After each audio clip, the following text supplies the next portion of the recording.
పితా పుత్ర పవిత్ర ఆత్మనామమున ఆమేన్. ప్రియ స్నేహితులారా, మీ అందరికీ దేవుని యొక్క ఆశీస్సులను తెలియజేస్తూ ఈనాడు తల్లి శ్రీ సభ పవిత్ర తిరుకుటుంబ మహోత్సవాన్ని కొనియాడుతూ ఉంది. డిసెంబర్ 28 ఆదివారం. ప్రభువు దూత యోసేపునకు కలలో కనిపించుట, ఐగుప్తునకు ప్రయాణం, తిరుకుటుంబ ఆదర్శ కుటుంబం, బాలయేసు కొరకు మగ శిశువులు ప్రాణత్యాగం. ఈనాటి దివ్య బలి పూజ పఠనాలు భక్తితో చదివి ధ్యానించుదాం. మత్తయి సువార్త 2వ అధ్యాయం 13వ వచనం నుండి 15వ వచనం వరకు మరియు 19వ వచనం నుండి 23వ వచనం వరకు చదువుకొని ధ్యానించుదాం.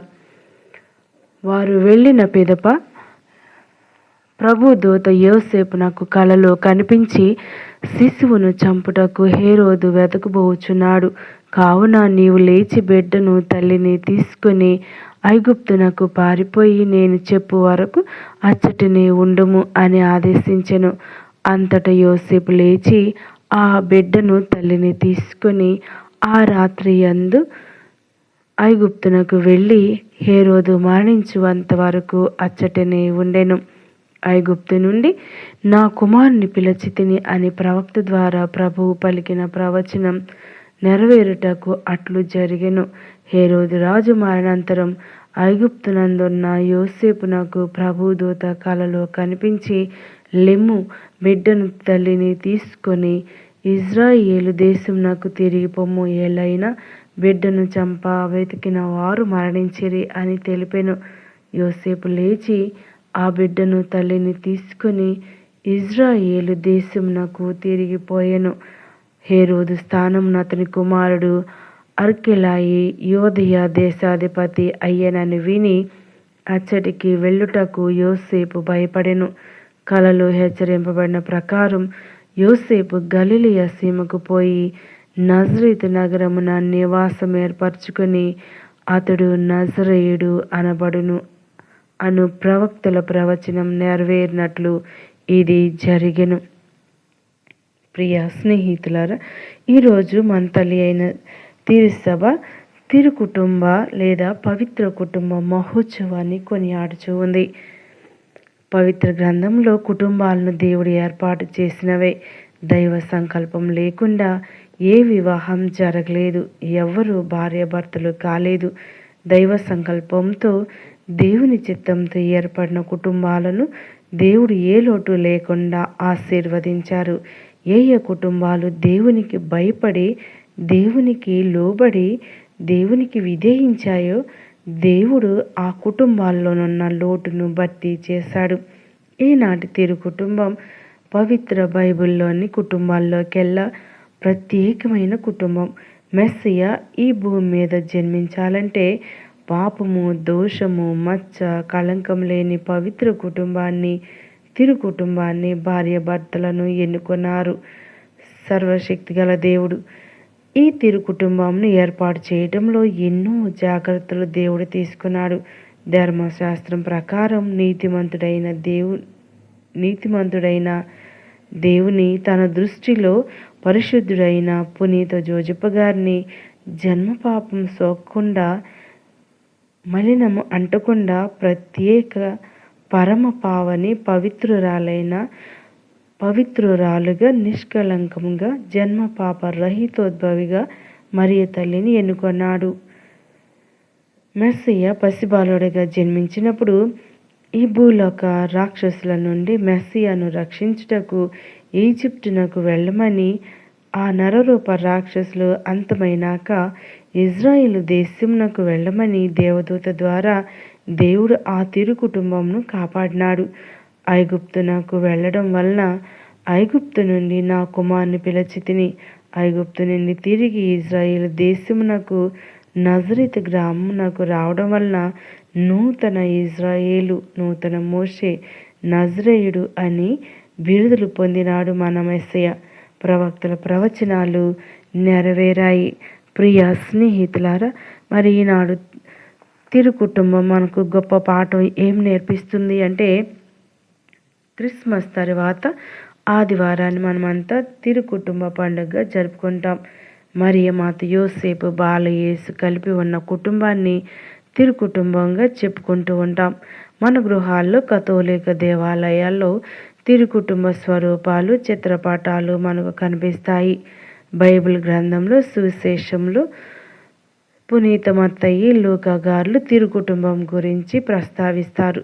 క్రీస్తు బాలుడిగా ఉన్నప్పుడు దూత చెప్పినట్లు ఈజిప్టునకు వెళ్ళిపోవడం, క్రీస్తును ఆలయంలో సమర్పించడం, నజరేతు నివాసం, ఇవన్నీ కూడా తిరుకుటుంబంలోని వ్యక్తులు పోషించిన పాత్రను, రక్షణ చరిత్రలో వారి స్థానాన్ని మనకు గుర్తు చేస్తాయి. తిరుకుటుంబంలోని ముగ్గురు వ్యక్తులు మనకు ఆదర్శనీయులే. ఆ ముగ్గురు మనకు 3 సంకేతాలను ఇస్తూ ఉన్నారు. తిరుకుటుంబ పెద్ద యోసేపు. యోసేపు గారు దావీదు వంశస్థుడు. ధర్మశాస్త్ర నియమాలను చక్కగా ఆచరించేవారు. అందుకే ఆయనను మనం నీతిమంతుడిగా గౌరవిస్తూ ఉన్నాం. మత్తయి సువార్త 1వ అధ్యాయం 19వ వచనం. తనతో నిశ్చితార్థం చేయబడిన మరియమాత తన ప్రమేయం లేకుండా పవిత్రాత్మ ప్రభావంతో గర్భం ధరించిందని తెలియగానే అతడు ఆ తల్లిని నిందించడం, అవమానించడం చేయలేదు. నిజానికి యోసేపు గారు తలుచుకుంటే మోషే ధర్మశాస్త్ర ప్రకారం ఆమెను రాళ్లతో కొట్టి చంపి ఉండవచ్చు. కానీ ఆయన అలా ప్రవర్తించలేదు. కారణం అతనిలోని మంచితనం, మరియమాత మీద తనకు ఉన్న నమ్మకం మరియు దేవుని చిత్తాన్ని ఆయన బలంగా నమ్మారు. ఆయన దావీదు రాజుల వంశంలో పుట్టినప్పటికీ పని చేయవలసిన అవసరం నాకేంటి అని గర్వపడలేదు. వడ్రంగి వృత్తిని తన కుటుంబ పోషణకై ఎన్నుకున్నారు. ఆ వృత్తిలోని మంచి పేరు సంపాదించి కష్టపడి చెమటోడ్చి కుటుంబాన్ని పోషించుకున్నారు. సాక్షాత్తు ఆ దైవ కుమారునికే తన కష్టంతో అన్నం పెట్టి ధన్యజీవి యోసేపు గారు. ప్రతి కుటుంబ యజమాని యోసేపు వలె బాధ్యతలను చక్కగా నిర్వర్తించాలి. కుటుంబాన్ని ప్రేమానురాగాలతో ముందుకు నడపాలి. అనుగ్రహ పరిపూర్ణురాలు మరియమాత. ఆ తల్లి సాక్షాత్తు దేవుణ్ణి తన గర్భంలో మోసింది. ఆ తల్లి దేవమాత అయినప్పటికీ ఎంతో వినయంతో జీవించారు. ఎన్నో ప్రాణాపాయాలు చుట్టుముట్టిన బిడ్డను కంటికి రెప్పలా కాపాడుకున్న గొప్ప మాతృమూర్తి మరియమాత. పురుషుని ప్రమేయం లేకుండా గర్భం ధరిస్తే ఈ లోకం ఎలా చూస్తుందో ఆమెకు తెలిసినా కూడా దేవుడే నన్ను కాపాడుతాడు అన్న గొప్ప విశ్వాసంతో ముందుకు వెళ్ళిన ధైర్యశాలి మరియమాత. తను దేవుని తల్లి కాబోతుందని దూత ద్వారా తెలిసినా కూడా ఏ మాత్రం గర్వం లేకుండా కడు వృద్ధాప్యంలో గర్భం ధరించిన తన బంధువు ఎలిజబెత్తమ్మకు సేవలు చేయటానికి పరుగులు తీసింది. ఆ తల్లి అందరినీ ప్రేమించింది. పరుగుల కోసం దేవుని అడగటమే తప్ప తనకంటూ ఏది ఆశించని గొప్ప మాతృమూర్తి మరియమాత.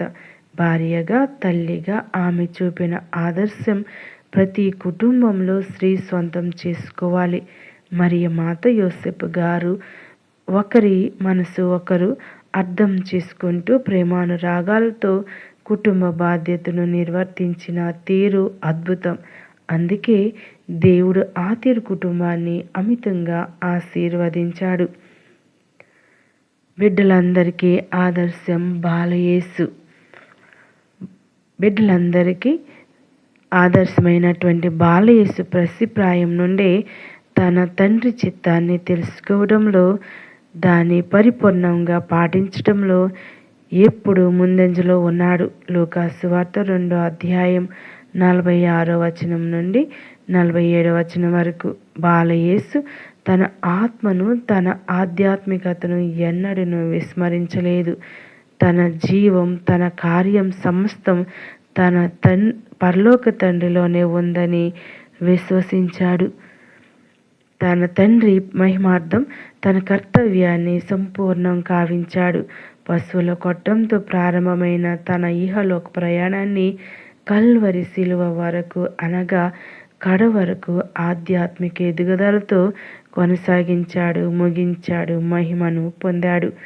బాలయేసు తన కుటుంబానికి, ముఖ్యంగా తన అమ్మకు, నాన్నకు విధేయించి జీవించాడు. ప్రియ స్నేహితులారా, మరి ముఖ్యంగా ఈనాడు యొక్క గొప్ప పండుగను మనం కొనియాడుతూ ఉండగా ఆ తిరు కుటుంబం మన కుటుంబాలను దీవించాలని వేడుకుందాం.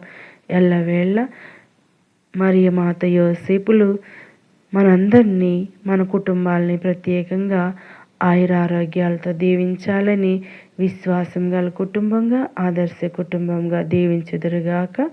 ఆమేన్.